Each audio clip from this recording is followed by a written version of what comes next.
بھائی جان، میں محترم جان ایلیا کو بھائی جان کہتا تھا.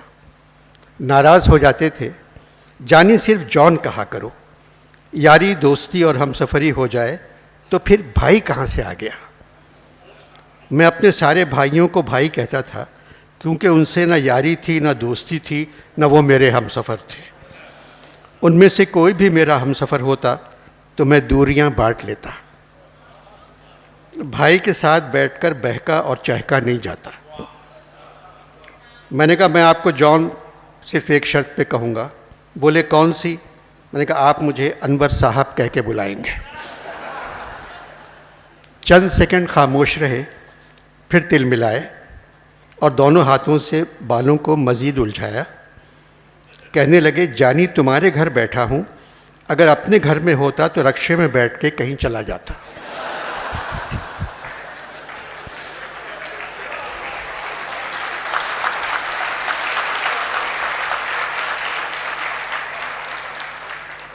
جان میں رکشا منگوا دوں؟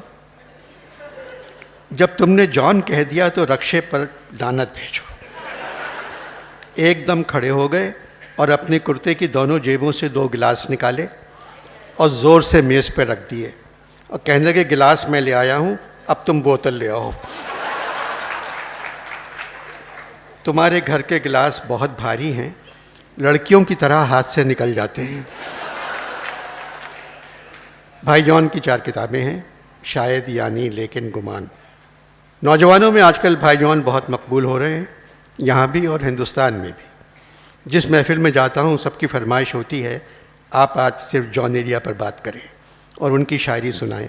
بہت سے ایسے ہوں گے جنہوں نے جان کو دیکھا بھی نہیں ہوگا. صرف ان کے لیے میں بھائی جان کا حلیہ بتانا چاہتا ہوں.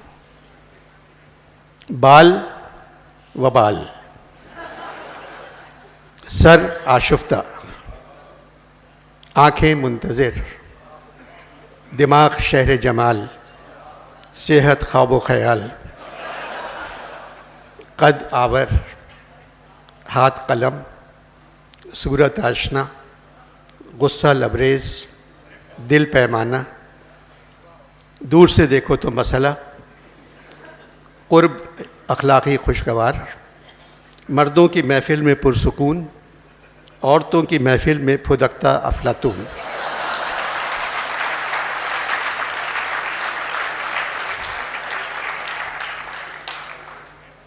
جان کا مطلب ہے جو شخص، کوئی بھی.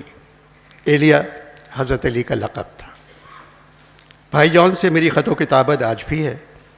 میں ان کو یہاں کے حالات لکھتا رہتا ہوں، وہ مجھے وہاں کے حالات لکھتے رہتے ہیں. حیرت کی بات ہے تقریباً ایک سے ہیں. چند روز ہوئے بھائی جان کا خط آیا. جانی، 71 برسوں سے پاکستانی امیدوں سے بے نیاز گزر رہے ہیں. ایسا لگتا ہے اب پاکستان میں مرنا بیداری بن گیا ہے، مگر تم کو بیدار ہونے کی کوئی ضرورت نہیں. لکھتے رہو اور دوسروں کو خوش کرتے رہو. یہاں 2 دن پہلے پاکستان کے سارے شاعروں اور ادیبوں نے نماز شکرانہ ادا کی، صرف اس لیے کہ میٹو کا وجود ان کی رخصت کے بعد آیا. امامت علامہ اقبال نے کی. پہلی صف میں فیض، فراز، یوسفی، صوفی تبسم، بھائی رئیس، قاسمی، منیر نیازی، مصطفیٰ زیدی، ان کے علاوہ ہزاروں تھے. میں نہیں گیا، دور سے دیکھتا رہا، سوچا قضا پڑھ لوں گا. جانی، یہ میٹو مرگ ناگہانی سے بھی بری بلا ہے، یہ غالب نے کہا تھا. میں غالب نہیں ہوں، پھر بھی یوں لگا تمہارا خط نہیں تم آ گئے. بات چیت ہو رہی ہے، تم نے میرا حال پوچھا ہے، اب سنتے رہیو. غالب کے مصائب کی داستان اس وقت شروع ہوئی تھی جب 12 برس کے تھے. جس طرح شاعروں کو اپنی پہلی کتاب چھپوانے کی جلدی ہوتی ہے، اسی طرح غالب کو اپنی شادی کی جلدی تھی، کیونکہ اردو ادب میں زیادہ تر اچھی شاعری نکاح کے بعد شروع ہوئی. غالب جب 13 برس کے تھے شادی کر لی، مزمحل ہو گئے، عناصر سے اعتدال رخصت ہو گیا. میرے مصائب کی داستان یہاں آنے کے بعد شروع ہوئی. جانی، مجھ سے مردہ شاعری نہیں سنی جاتی. سارے شاعر یہاں بری شاعری کر رہے ہیں اور مشاعرے میں زمین پر مدرسوں میں پڑھنے والے بچوں کی طرح جھوم جھوم کے پڑھتے ہیں۔ میں نے کئی مرتبہ کہا بھائی بخشش ہو گئی ہے تو یہ جھومنا بند کر دو۔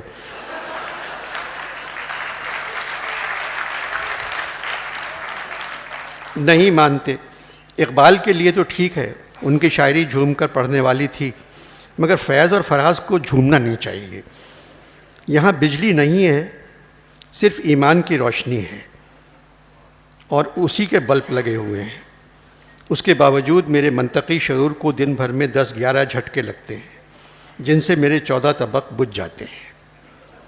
یوسفی آ گئے ہیں، اپنے گوشے میں ٹھہرنے کے بجائے کسی شاعرہ کے گھر ٹھہرے ہوئے ہیں۔ اس شاعرہ نے مجھے بتایا یوسفی صاحب بھول جاتے ہیں کہ وہ یہاں آ گئے ہیں، ہر اتوار کو مجھ سے کہتے ہیں آج ہاکس بے چلیں گے، بھنڈیاں پکا لو۔ یوسفی کے آنے کی خوشی میں یہاں ایک شام شیر یارہ منائی گئی۔ میزبان مشفق خواجہ تھے، مہمان خصوصی غالب تھے۔ یوسفی صاحب اسٹیج پر آب گم بیٹھے رہے، مسکرا بھی نہیں رہے تھے کیونکہ حوریں ان کو دیکھ کے مسکرا رہی تھیں۔ مشفق خواجہ نے یوسفی صاحب سے فرمائش کی کہ آپ خاکم بدہن میں سے کچھ سنا دیں، تو کہنے لگے آپ ضیاء محی الدین کا کام مجھے کیوں سونپ رہے ہیں؟ پھر مشفق خواجہ نے کہا آخری کتاب شام شیر یاراں کی کیا ضرورت تھی؟ کہنے لگے مجھے اولاد کی ضرورت تھی اور اولاد کو شام شیر یاراں کی۔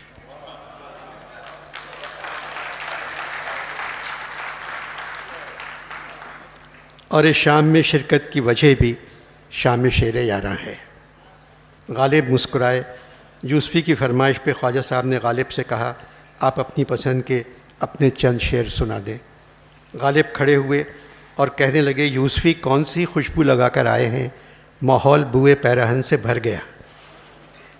کہنے لگے بادشاہ کی فرمائش کئی مرتبہ منع کی، مگر مشفق کی فرمائش پوری کرنا اپنا فرض سمجھتا ہوں، جس کی وجہ یہ ہے کہ میرے 8-10 اشعار کا مطلب مجھے مشفق نے بتایا۔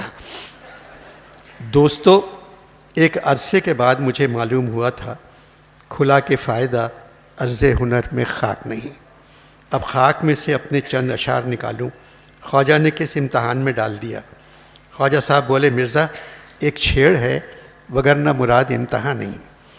میر اٹھ کر جانے لگے، جانی میں نے دبوچ لیا اور کہا آپ کو بھی بلائیں گے، بڑے شاعر اسٹیج پہ بعد میں جاتے ہیں۔ جانی اب تم مرزا کے شعر سنو۔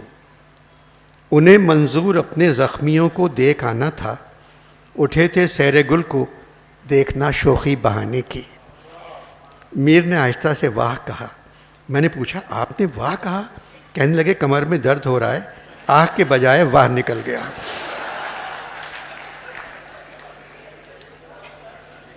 وعدہ آنے کا وفا کیجئے یہ کیا انداز ہے، تم نے کیوں سونپی ہے میرے گھر کی دربانی مجھے۔ میر کچھ کہنا چاہ رہے تھے، میں نے دیکھا تو چپ ہو گئے۔ پھر میں نے پوچھا اب کہیں اور درد ہو رہا ہے؟ کہاں تک روؤں اس خیمے کے پیچھے کیا قیامت ہے، میری قسمت میں یارب کیا نہ تھی دیوار پتھر کی۔ میر نے اپنی پیشانی پہ 3-4 مرتبہ اپنا ہاتھ مارا، جانی یہ بھی تعریف کا ایک طریقہ ہے۔ میں نے چاہا تھا کہ اندوہ وفا سے چھوٹوں، وہ ستمگر میرے مرنے پہ بھی راضی نہ ہوا۔ میر نے کچھ نہیں کہا، بس مجھ سے لپٹ گئے۔ ساقی بہار موسم گل ہے سرور بخش، پیما سے ہم گزر گئے پیمانہ چاہیے۔ جانی میرے گال پہ نوچا، کہا تو تعریف نہیں کر سکتا؟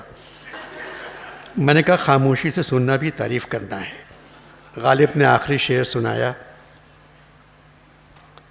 سیاہی جیسے گر جاوے دم تحریر کاغذ پر، میری قسمت میں یوں تصویر ہے شبہائے ہجراں کی۔ ہر طرف سے واہ واہ سبحان اللہ کی آوازیں آ رہی تھیں۔ خواجہ صاحب نے کہا ورق تمام ہوا اور مدح باقی ہے۔ پھر یوسفی صاحب کے کہنے پر خواجہ صاحب نے میر صاحب کو اسٹیج پہ بلایا۔ اسٹیج پر غالب سمیت سب کھڑے ہو گئے۔ میں میر کو گود میں اٹھا کر لے گیا اور میز پر بٹھا دیا۔ اس واقعے سے میر کے وزن کا اندازہ کرو، میں میر کو گود میں اٹھا کر لے گیا۔ خواجہ صاحب نے کہا جان تم میر صاحب پر کندھا پکڑ لو اور یہیں کھڑے رہو کیونکہ ہوا چلنا شروع ہو گئی ہے۔